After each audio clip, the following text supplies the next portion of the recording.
देखिए, ये 2025 का जो चुनाव है बहुत अहम है, क्योंकि ये जो लोकल बॉडी चुनाव है इसी से ही आगे 2027 का पूरा जो एक वो आगे की उसकी रणनीति लिखी जाएगी, परिभाषा लिखी जाएगी, वो 2025 के इस नगर निकाय चुनाव से लिखी जाएगी। जैसा कि आपने भी ये बोला कि जो सत्ताधीन पार्टी है उसके द्वारा क्या किया गया, आप खुद ही देख रही हैं, आप हर जगह घूम रहे हैं। जो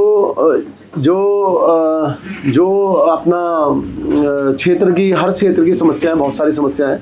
जो सबसे मेन चीज़ है कि जो स्मार्ट सिटी के नाम पे जो इतना बड़ा खेल हो रहा है, जो कि करोड़ों रुपए का जो खेल हुआ है, वो आप सब देख रहे हैं। जगह जगह खड्डे खुदे हुए हैं, जो खुदाई हो रही है उसका सारा मलबा नालियों में जा रहा है, नालियाँ भरी हुई हैं। ठीक है, अभी डेंगू के सीज़न में डेंगू एक महामारी बन के आया, कितने लोगों की जान गई। तो वो किसी से छुपा हुआ नहीं है कि धरातल पे क्या काम हो रहे हैं। हाँ, एडवर्टाइजमेंट में मैं 100 आउट ऑफ 100 नंबर दूंगा सरकार को, 100 में से 100 नंबर एडवर्टाइजमेंट के लिए दिए जाएंगे। एडवर्टाइजमेंट के फील्ड में बहुत अच्छा काम हो रहा है, लेकिन धरातल में जो काम होना चाहिए उसके अगर उसे देखेंगे तो मैं 0 दूंगा। अच्छा, आपकी पत्नी को टिकट मिला है और इस जो गोविंदगढ़ है इसमें अच्छी कॉलोनियाँ भी है और मलिन बस्तियाँ भी हैं, तो आप क्या देखते हैं जो यहाँ पर अभी तक काम हुआ है वो कहीं ना कहीं ठहर गया है, जहाँ पर आकर और काम होने चाहिए थे यहाँ पर? आप क्या ख्याल रखते हैं अपने इस पर? देखिए, मलिन बस्तियों का जो जहाँ तक की सवाल है, मलिन बस्तियों में कोई इस तरह की जो मूलभूत सुविधाएं हैं उसका बिल्कुल जो है वो नगण्य है। वहाँ पे आप अगर आपकी टीम वहाँ होके आई होगी। जी जी। हमारे इधर एक बहुत बड़ा नाला, शांति विहार वाला नाला जो है वो निकलता है, और उस नाले की ऐसी दुर्दशा है कि अगर आप नाले के पास 5 मिनट खड़े हो जाएंगे तो आपको सारी सत्यता पता चल जाएगी। उन नालों को बैनर से, पोस्टरों से या हरी जालियों से ढकने से तो सच्चाई नहीं छुप सकती। और दूसरी बात आपने बोली क्षेत्र की समस्या। क्षेत्र में बहुत सारी समस्याएं हैं, जैसे कि मैंने आपको बताया, जो काम स्मार्ट सिटी के नाम पे हो रहे हैं वो हर क्षेत्र में हो रहे हैं, हमारे गोविंदगढ़ क्षेत्र में भी हो रहे हैं। उन कामों की गुणवत्ता, सबसे पहली बात तो गुणवत्ता, उन कामों की गुणवत्ता पे कोई ध्यान नहीं दिया जा रहा, क्योंकि लेबर काम कर रही है, उसके ऊपर कोई इस तरह से एक उसका ध्यान रखने वाला या उसकी देखरेख करने वाला, मॉनिटरिंग करने वाला कोई ऐसा है नहीं, जो कि हम अपने प्राय देख ही रहे हैं। दूसरी बात, उन कामों से आप देखिए, आप देखेंगे सड़क पे स्मार्ट सिटी के नाम पे जो अंडरग्राउंड वायर हो रही है, जो तार जो है अंडरग्राउंड की जा रही है, उसके जो बॉक्स लगाए जा रहे हैं, वो बॉक्स सड़क को घेर के लगाए जा रहे हैं, जिससे कि सड़क पहले ही छोटी है और ज़्यादा छोटी हो रही है, तो उससे ट्रैफिक की समस्या होगी। उसके बाद जिस तरह से हमारे शहर के अंदर या इन क्षेत्रों में भी कैमरे लगाए गए स्मार्ट सिटी के नाम पे, उनमें कोई एक कैमरा काम नहीं कर रहा, कोई एक कैमरा वर्किंग में नहीं है। ठीक है। दूसरी बात, क्षेत्र की छोटी छोटी समस्याएं जो है, जो पैसा है वो वाजिब जगह ना लगा के उसको बिना जो अननेसेसरी पैसे का दुरुपयोग किया जा रहा है। जैसे कि जो सड़कें बिल्कुल ठीक ठाक है, बनी बनाई हैं, उनको तोड़ के उन्हें दोबारा उनका निर्माण किया जा रहा है, जबकि वही पैसा किसी और चीज़ में लग सकता है। नालियाँ बन सकती हैं, नालियों की दुर्दशा आप देख ही रहे हैं। नीचे हमारे श्रीरामपुरम का क्षेत्र है, वहाँ नालियों की बहुत बुरी दशा है, वहाँ पे पानी सारा नालियों में ठहरा हुआ है, जिससे कि आगे बीमारियाँ फैलने के बहुत ज़्यादा वो हैं, जैसे डेंगू है। इस तरह से अब आगे भी सीज़न, अब आगे गर्मी का आएगा, उसमें भी कई चीज़ें ऐसी हैं नालियों को लेके। और दूसरी बात, जो स्ट्रीट लाइट की व्यवस्था है, उसके लिए भी नगर निगम की तरफ से कोई ऐसा ठोस बनाया नहीं गया है। जैसे कि अभी कोई कंपनी थी, उसका भुगतान ना होने के कारण उस कंपनी ने छोड़ दिया था। जी जी। और अभी वो दोबारा नगर निगम के कर्मचारियों के हाथ में है, लेकिन वो उस तरह से कर्मचारी काम कर नहीं पा रहे हैं, या तो कर्मचारियों का अभाव है।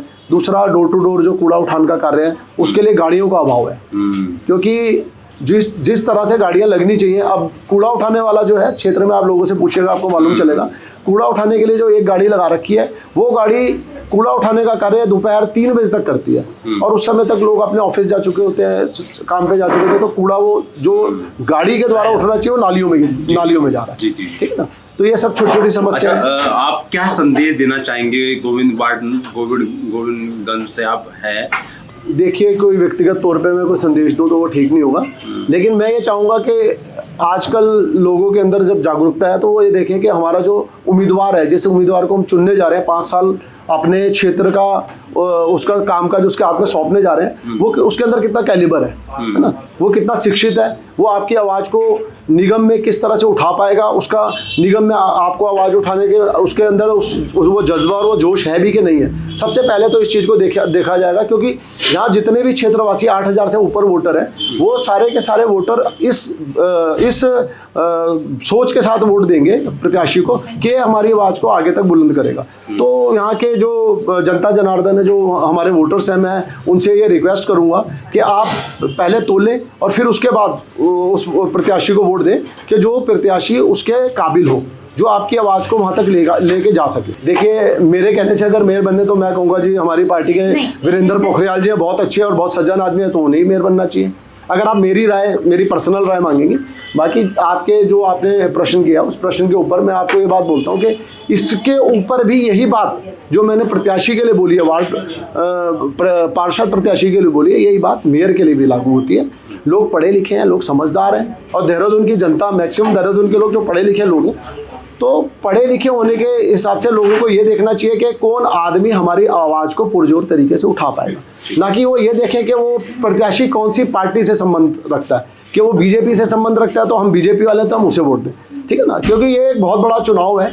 आप 15 साल से जो निगम का जो कमान है वो बीजेपी के हाथ में है। पहले दो टर्म जो है चमोली जी रहे, उसके बाद अभी गामा जी रहे, और आप पूरे 100 वार्डों का हाल देख सकते हैं। तो जो उन्होंने वादे किए थे कि हम एक इस नगर निगम को पूरे देश में नंबर 1 नगर निगम बनाएंगे, तो उसका बहुत अभाव रहा है, और वो उनका जो कथनी कहना था जो उनका, वो पूरा नहीं हो पाया। तो मैं चाहूँगा वीरेंद्र पोखरियाल जी एक पढ़े लिखे शिक्षित हैं, और उनके अंदर जज्बा है, जुनून है काम करने का, और सबसे बड़ी बात है वो एक सीनियरिटी के हिसाब से भी उनको अनुभव ज़्यादा है। मैं सौरभ भाई मेरे छोटे भाई हैं, मैं उनके लिए भी कोई अपशब्द कहने नहीं कहूँगा, बढ़िया आदमी अच्छे हैं, मगर सीनियरिटी के बेस पे कहते हैं ना कि समय जो है वो तजुर्बा सिखा देता है। तो मैं कहता हूँ कि तजुर्बेवान आदमी को चुने, और अपने जो है अपने देहरादून का जो एक भविष्य के नए भविष्य की तरह से निर्माण करें, क्योंकि इस बार हमारी पार्टी की तरफ से भी एक युवा को और बीजेपी की तरफ से भी एक युवा को टिकट दिया गया। तो इसके लिए मैं दोनों को बधाई भी दूंगा, और मेरा जो व्यक्तिगत वो है कि आप एक ऐसे मेयर प्रत्याशी को चुनें जिसके अंदर इस चीज़ का